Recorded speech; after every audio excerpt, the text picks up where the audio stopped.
আসসালামু আলাইকুম। BNP chairperson Begum Khaleda Zia এবং আমিরে জামাত ডক্টর শফিকুর রহমান দুজনেই কিন্তু তুমুল জনপ্রিয়। জনপ্রিয়তার শীর্ষে কিন্তু এখন দুজনেই রয়েছে।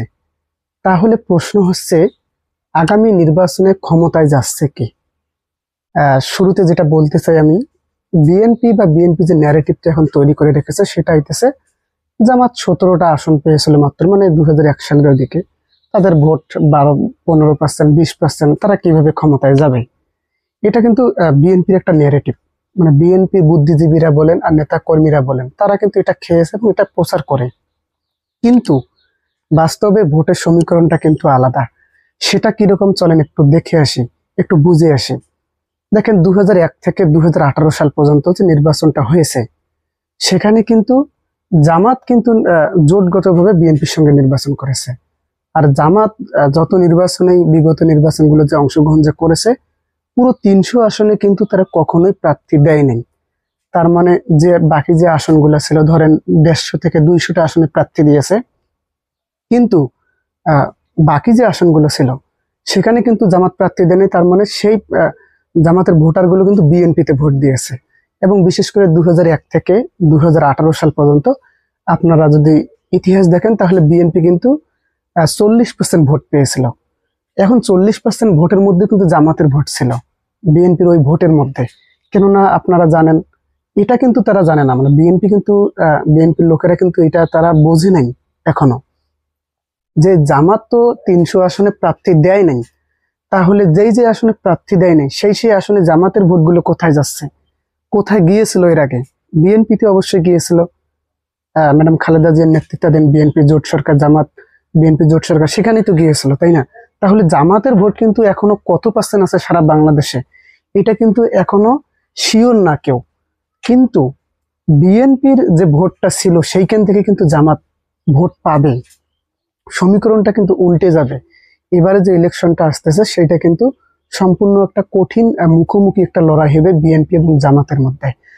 যদিও বিএনপি বলে আমরা নির্বাচন হলে 300 আসনের মধ্যে 280 থেকে 90টি আসন পাবো, কিন্তু এটা তারা ভয়েই বলে এক প্রকার। কিন্তু বাস্তবের চিত্র কিন্তু আলাদা রকম।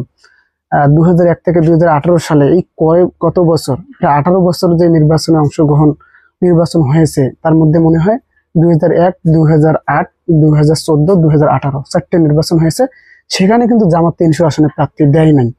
তার মানে বিএনপির সঙ্গে জোটগতভাবে নির্বাচন করেছে। তাহলে জামাতের ভোটগুলো কিন্তু বিএনপিতে গেছে, কিন্তু এবার বিএনপি থেকে ওই ভোটগুলো কিন্তু বের হয়ে জামাতে যাবে। তার মানে এবার কিন্তু উল্টো চিত্রটা কিন্তু পাল্টে যাবে, ব্যাপারটাও কিন্তু উল্টোটা ঘটে যাবে। এবার জামাতের কিন্তু প্রকৃত ভোট সংখ্যা কিন্তু আমরা দেখতে পারবো। তো বিএনপির কিন্তু ভোট কমবে, আপনারা জানেন 40% ভোট পায় বিএনপি, তাহলে সেখান থেকে কিন্তু অনেক ডাউন আসবে। বিএনপি আসন সংখ্যাও জানেন বেশি পেয়েছিল 2001 থেকে 2018 সাল পর্যন্ত যে নির্বাচনগুলো হয়েছে, সেখানে জামাতের সমর্থক নিয়ে কিন্তু বিএনপি সরকার গঠন করেছে। কেননা জামাত তো 300 আসনে প্রার্থী দেয় না এই যাবত নির্বাচনে। তো সেখানে ভোটগুলো সেই আসনের ভোটগুলো বিএনপি তো পাবে, তাই না? বিএনপি তো পেয়েছে। এখন এটা কিন্তু অনেকে না বুঝে বলে যে, যে দল 17টা আসন পায় সে দল কিভাবে সরকার গঠন করবে বা কি করবে, তাদের ক্ষমতা কি? দেখেন, এটা কিন্তু এক প্রকার তারা ভয়ে একটা বলে ফেলে ন্যারেটিভ। এইভাবে বলে তারা নিজেদের মনকে শান্ত করতে চায়। কেননা তারা এটা ঠিকই জানে যে জামাত 300 আসনে প্রার্থী দেয় নাই, অথবা না জেনেই তারা এইভাবে বলে। তো আসলে ম্যাডাম খালেদা জিয়া এবং ডক্টর শফিকুর রহমান দুজনেই কিন্তু খুবই জনপ্রিয়। এখন এই দুজনের মধ্যে লড়াই হলে নির্বাচনে কে জয়ী হবে? প্রথমত দেখেন, আমিরে জামাত ডক্টর শফিকুর রহমান যে বর্তমান তিনি খুবই গুরুতর অবস্থায়, অসুস্থ অবস্থায় আছেন, এবং ম্যাডাম খালেদা জিয়াও কিন্তু অসুস্থ। কিন্তু এখানে দেখেন, আমিরে জামাতের উদারতা যেটা বিশেষ করে সবার নজর কেড়েছে, সেটা হইতেছে হার্টের যে অপারেশন করার কথা, আসলে ব্লক ধরা পড়েছিল 5টি, সেটার জন্য বিদেশে ওনার যাওয়ার কথা ছিল, কিন্তু উনি দেশেই চিকিৎসা করালেন। বিশেষ করে এখান থেকে কিন্তু জনগণের দৃষ্টি আকর্ষণ হয়েছে, এবং আমার মনে হয় আরো কয়েক গুণ বেড়ে গিয়েছে আমির জামাতের প্রতি জনগণের ভালোবাসা। আর জানেন যে বিএনপি চেয়ারপারসন বেগম খালেদা জিয়ার প্রতি কিন্তু আগে থেকে সবারই একটা দুর্বলতা এবং ভালোবাসা আছে। কিন্তু এই জন্যই বলতেছি, এবারে নির্বাচনটা হবে বিএনপি এবং জামাতের খুবই টক্করে একটা লড়াই। এই নির্বাচন কিন্তু আগে সেভাবে দেখা হয়নি, বা জোট ভেঙে তারা কিন্তু প্রতিদ্বন্দ্বিতা করবে। এখানে নেই আওয়ামী লীগ।